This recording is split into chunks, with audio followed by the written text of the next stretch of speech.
इस time India great depression state में है। जीडीपी क्वार्टरली डेटा 31 अगस्त को रिलीज हुआ। फोरकास्टिंग हुई थी -18.3 और जो रिजल्ट आया है वो आया है -23.9%।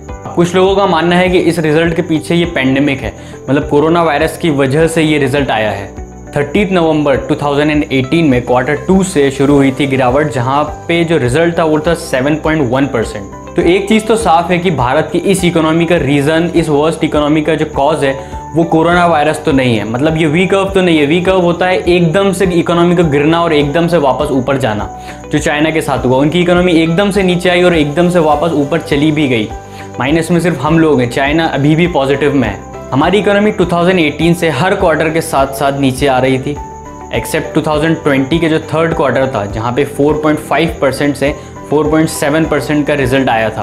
तो अब हम देखते हैं कि कैसे कोरोना वायरस ने एक डाउन इकोनॉमी को और डाउन कर दिया है। गवर्नमेंट का जो टैक्स कलेक्शन था 2019 से 2020 का, वो था 37%। और जैसे जैसे बिजनेस डाउन जाते जा रहे हैं, ये रिकॉर्ड और भी बुरा होने वाला है। तो इनकम टैक्स से तो इनकम होने नहीं वाली।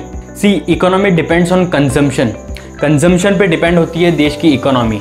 और जो कंजम्पशन आता है वो आता है डिस्पोजेबल इनकम से। पर्सनल डिस्पोजेबल इनकम जो होती है, मतलब पर्सनल डिस्पोजेबल इनकम वो होती है जब हमारी जो पर्सनल इनकम होती है उसमें से हम माइनस कर देते हैं टैक्स लाइबिलिटीज़ को, तो मिलती है हमको पर्सनल डिस्पोजेबल इनकम। मतलब अगर मेरी सैलरी 50,000 है, उसमें से टैक्स जा रहा है 10,000, तो जो 40,000 मेरे हाथ में आ रहे हैं वो होगा पर्सनल डिस्पोजेबल इनकम। इकोनॉमी को बढ़ाने का एक बहुत अच्छा तरीका है पर्सनल डिस्पोजेबल इनकम को बढ़ाना। लेकिन इस पेंडेमिक में उल्टा हुआ, डिक्रीज हुई पर्सनल डिस्पोजेबल इनकम। और साथ साथ दो ऑप्शन थे सिर्फ, एक तो सेविंग ऑप्शन था, या फिर वो खर्च भी कर रहा था तो पर्सनल गुड्स के लिए खर्च कर रहा था। इन्वेस्टमेंट का कोई ऑप्शन ही नहीं था यहाँ पे। तो ऐसे में क्या हुआ, पेंडेमिक में जो पहले से 3 सेक्टर खराब चल रहे थे, बैंकिंग सेक्टर, कॉरपोरेट सेक्टर और MSME। जब रियल एस्टेट वालों को बैंक से लोन चाहिए था, बैंक ने लोन नहीं दिया क्योंकि बैंक पहले से ही बर्बाद चल रहे थे। फिर उन्होंने प्रेफर किए NBFC, छोटे बैंक्स, और उन्होंने जब लोन दिया उन्हें और रियल एस्टेट और बर्बाद हुआ, तो उन बैंक्स को वो लोन नहीं चुका पाया, तो वो बैंक्स भी डूबते चले गए। और इसका इफेक्ट पड़ा कॉरपोरेट्स पर, क्योंकि उन्हें लोन चाहिए था तो उन्हें लोन मिल नहीं रहा।